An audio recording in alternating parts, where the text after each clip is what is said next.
She said I wasn't sexy enough to be her husband. Just a nice, boring guy who pays the bills. So I canceled the wedding, sold everything she thought was hers, and left her ring on a letter she never thought I'd see. I met Claire, a stunning and charismatic woman, on a cold New Year's Eve night at a party held by a mutual friend right in the heart of downtown Chicago. I hadn't even intended to go, but after a long and exhausting week filled with service calls and scheduling headaches, my cousin practically dragged me out of the house, insisting I needed to start the year with some kind of spark. Funny enough, that spark turned out to be Claire. We found ourselves lingering near the snack table, laughing about how over-the-top and ridiculous the party decorations were. Think glitter cannons and LED balloons that looked like UFOs. Somehow, the conversation shifted to dogs. She had a tiny but proud French bulldog named Waffles, and I had my loyal golden retriever, Max. That was our starting point, two strangers bonding over their love for dogs, which quickly spiraled into a connection that felt almost instantaneous. Claire was magnetic. She walked into a room like she owned the energy in it. Her fashion sense was effortless yet bold. Her words sharp and quick like she'd been media trained since birth. Everyone seemed to know her, or at least recognize her. She was what the world now calls an influencer, although she rolled her eyes at that term, preferring to call herself a content creator or brand strategist, depending on who was asking. Me? I was just a plumber third generation. My grandfather had laid the foundation, my father strengthened the reputation, and I carried it into the modern age. I had a team of 6 skilled guys, steady contracts with local developers, and a booking calendar so full we were scheduling clients a month out. Not glamorous, not Instagram-worthy, but honest, consistent work that paid well and paid on time. And in the beginning, Claire claimed she loved that about me. That I was grounded, authentic, and unaffected by the swirling world of likes, filters, and sponsored smiles. I took her words to heart. She said I helped her see life through a more realistic lens. I believed every word. We were opposites in so many ways, but I thought that was what made it work. She was bold and vibrant. I was steady and practical. Maybe that was the balance people dreamed about. But as the months passed, cracks began to form, subtle at first. When we were out with her friends, a sleek crowd of fashion designers, tech startup gurus, and social media celebrities, Claire always spoke of my work in the vaguest terms. "He runs his own business," she'd say with a quick smile before steering the topic elsewhere. First, I didn't mind. I figured maybe she was just unsure how to frame my job in a way that fit her world. But one particular night stuck with me. We were having dinner at a high-end place in the city, the kind of restaurant with no prices on the menu, when one of her friends, a software developer from the West Coast, asked me directly what I did. Before I could even open my mouth, Claire cut in, smiling a bit too wide. "He's self-employed, fixes things. You know, handy stuff." The conversation fell into an awkward silence for a second. Then everyone politely nodded and moved on. I played along, pretending my steak was suddenly the most fascinating thing on the planet. But later that night, I asked her point blank why she didn't just say I was a plumber. Her answer still echoes in my head. "Because it's not sexy. It's temporary anyway, right? You're not doing that forever." That sentence, delivered so casually, burned into my brain like acid. I let it slide publicly, told myself maybe she didn't mean it that way. But in my gut, I knew exactly what she meant. My career, the very same job that paid for our apartment, that funded her new camera lens last month, that bought the organic groceries and designer wine, wasn't something she could boast about. Yet I stayed. Maybe out of love. Maybe out of pride. Maybe because I was too deep in it to admit I'd been fooling myself. We were engaged by that point. I'd proposed 10 months after we first met, convinced that despite our differences, we belonged together. Everyone around us said we were moving too fast, but I didn't care. Claire made me feel like I was part of something bright and expansive. At least that's what I thought then. Looking back, the warning signs were blinking in neon. Claire was obsessed with aesthetics. Every room we walked into had to match her brand. Every meal had to be picture-worthy. Every weekend trip had to be a production. And slowly, I started feeling less like a partner and more like a supporting actor in the movie of her life. But nothing, and I mean nothing, could have prepared me for what happened just 2 weeks before the wedding. She threw a lavish bridal shower, the kind that belonged in a lifestyle magazine.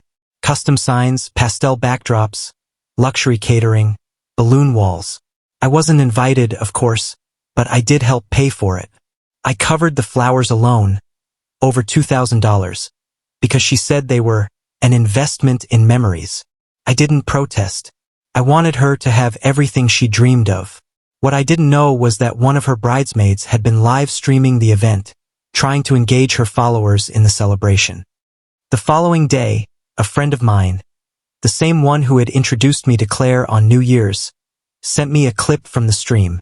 I was sitting on the couch, drinking coffee, Max curled at my feet, when I opened it. In the video, Claire was off to the side chatting with 2 of her bridesmaids, champagne in hand, laughing, carefree. And then, crystal clear, I heard her say, "Honestly, I just need a stable guy for now. He's nice. A bit boring, but it'll do." I froze.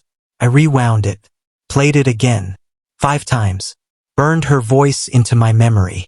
The way she said "it'll do," as if she were talking about settling for a pair of discount shoes, not a man she was supposedly marrying. And her friends? They laughed. No one looked shocked. No one said, "Wow, that's harsh." They just nodded like it was expected. In that moment, something broke in me. I didn't yell, didn't smash anything. I just sat there, looking around at the apartment I had built for the 2 of us, realizing she had never really seen me as a person, just as a convenient plan. So I made a plan of my own. Quiet, strategic, unapologetic. The first thing I did was cancel the honeymoon. We'd booked a beachfront stay in Tulum, small boutique hotel, ocean views, the works. I called the hotel directly, laid it all out honestly. To my surprise, they gave me a full refund. Then I listed the apartment for sale, the one that was in my name alone because Claire never got around to signing the co-ownership papers. Twice I had asked. Twice she'd said, "After the wedding." Funny how that worked in my favor. That window of legal separation, her lack of signature, became the opportunity one didn't know I needed. I reached out to my lawyer and had him go over every single detail of my business. I wanted no loose ends, no overlapping financial ties that could haunt me later. We ensured that my plumbing company, all tools, contracts, licenses, and income streams were fully insulated from any marital entanglements. Claire had never shown interest in my business, never asked how it operated, never once joined me on a job, so she wouldn't even notice the moves I was making. Next, I contacted every vendor involved with the wedding, the venue, the caterers, the photographer, even the live band. I informed them politely and professionally that the event was no longer happening. Most of them responded with surprised yet respectful messages, some offering partial refunds or credits toward future bookings. It didn't matter. I wasn't planning on rebooking anything. What struck me most was that Claire didn't catch on to a single thing.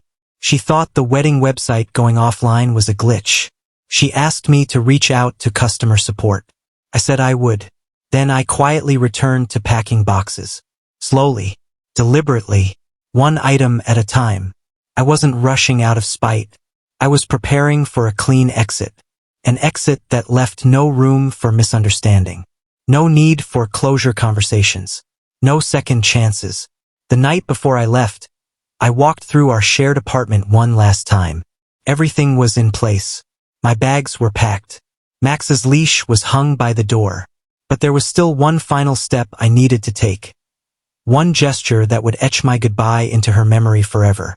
I sat down and printed the transcript of her words from the bridal shower. That exact sentence that had shattered my illusions. "Honestly, I just need a stable guy for now. He's nice. A bit boring, but it'll do." I folded it neatly and placed it inside a small, elegant gift box. And then I rested her engagement ring right on top of that paper. I left it centered on the bed we used to share. Then I took Max, slung my duffel bag over my shoulder, and walked out without looking back. Claire was at a brand strategy meeting that afternoon, unaware that by the time she'd return, I would already be several states away. I drove straight through the night, headed toward the mountains of Colorado where I had rented a quiet cabin tucked just outside of Aspen. No cell reception. No influencers. No drama. Just trees, silence, and time to think.